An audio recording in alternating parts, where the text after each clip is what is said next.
everyone, it's Jordan Robertson with Benzinga, and joining me today is Ryan Pannell, CEO at Kaiju ETF Advisors. How are you today? I'm good. How are you doing, Jordan? Doing well myself. So, to get things started, can you give us a quick overview of Kaiju and DIP? So, for a quick overview of Kaiju, we have been using artificial intelligence and investment management going on about half a decade now, starting on the private fund side, and most recently moving over to the public side with DIP, which is our first fully AI curated and directed ETF. We launched last December. So, we're about 9 months into that process. And it's been a good experience for us. Challenging, of course. We have much different regulations on the private fund side than we do on the public fund side. But it's been a nice experience to be able to bring those technologies from the private fund side to the public side and give access to a broader base of investors. And there's a lot of hype around AI investing at the moment. Can you tell us what three key ways it relates to funds in the market? And of the three, what has the most disruptive potential? Sure. I suppose the three areas we're talking about here is thematic exposure to artificial intelligence, funds that use AI in a supporting role, and then funds that are curated and directed by the AI itself. So we'll start with the thematic. On the thematic side, you're really looking at the same type of ETF as a broad index fund or a sector fund, industry fund, something where you think that AI has long term potential. You think the companies that are leading the way in AI have a bright future, but you're not exactly sure which ones are going to outperform. And so you just like broad exposure to AI. And so if that's the investor's outlook, then thematic exposure ETFs make sense. It's just there. Unfortunately, right now, they're really mostly all the same 9 to 14 companies. They're all a subset of the Qs. So you could argue that you're not getting a lot of bang for your buck if you're going just the thematic route. You might choose a blend of Qs and semis, and you're probably getting about the same coverage. For the AI assisted ETFs, that would be where the AI is doing a filtering or a culling process for the fund manager, for the portfolio managers. And it's doing some of the heavy lifting, but ultimately the investment management decisions are still being made by humans. That's certainly something that I think is valuable in funds in which the AI would have a hard time making the endpoint decision. Global macro, for example, it's very, very difficult for AI to make context or nuance based decisions. There's no AI that's going to understand socioeconomic fallout from geopolitical decisions. It doesn't function that way. So having it thin the field, as it were, so that an experienced portfolio manager can make those decisions is probably a good idea.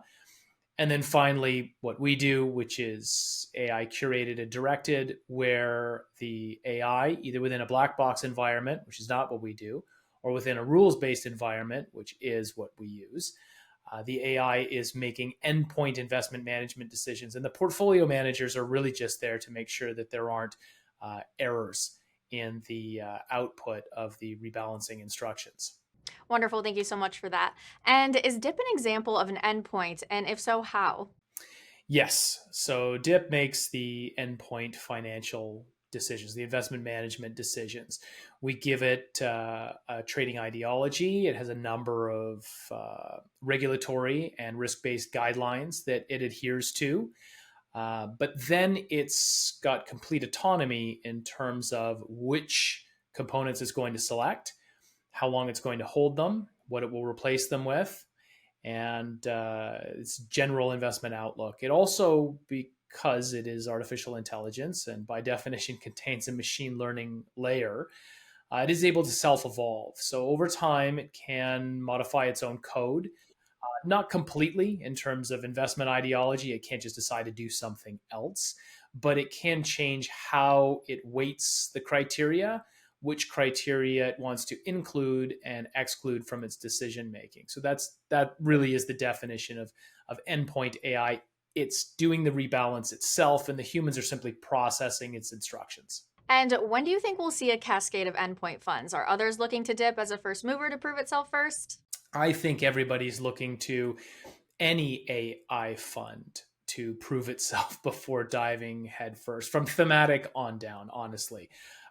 It's a brand new technology, at least in the marketplace. It's been around for, our team director has been working in it for 30 years. Most of us has been working in it for more than 10 in some disciplines. So it's not brand new, but in terms of making investment management decisions and the general investing populace being aware of AI, it's pretty new. So everybody's going to be looking for performance to bear out the broad claims. In terms of endpoint, I think it has to match the investment ideology. There are things that AI does very well, like quantitative and systematic trading. And so I think if there are ETFs that are currently being driven largely by humans in that area, you'll see them sort of either convert to AI or be dominated by AI. But all of that to say, yeah, as you said, I think the broad investing public has to see that these claims bear out. So 1 to 2 years of, oh wow, that, and probably across broad market conditions, that looks good. The claims are being supported. So I think that's going to happen before everyone's all in with their wallets on AI. Absolutely. And I have a hot take for you. How long until we see a technology come along that is as disruptive or revolutionary as AI? And is this a once in a lifetime tech? So that will require me to dig back here and whip out my crystal ball, I think. I mean, in terms of global technologies, there are the small innovations that change how we interact with the world, with each other, how businesses transact, etc. And you've got a wide range of scale there, right? The personal computer, probably the most groundbreaking in the last half century, right? Prior to that, technological advancements in manufacturing, et cetera, there were efficiencies, there was modernization, but really not as groundbreaking as that. The internet would be another one. Social media, social networks, another one. These things sort of created quantum leaps each time. And AI is one of those, and arguably one of the more powerful. So is it once in a lifetime? No, but I think you're going to see then iterations of AI that seem like it might be once in a lifetime. Personal computer, access to computing power across the planet has led to advancements like this. But what's next? The autonomous robot running on an AI subset, or a whole cohort of investment products run by AI, diagnostics, transportation, this type of thing, all feeding back into AI as AI feeds back into general computing.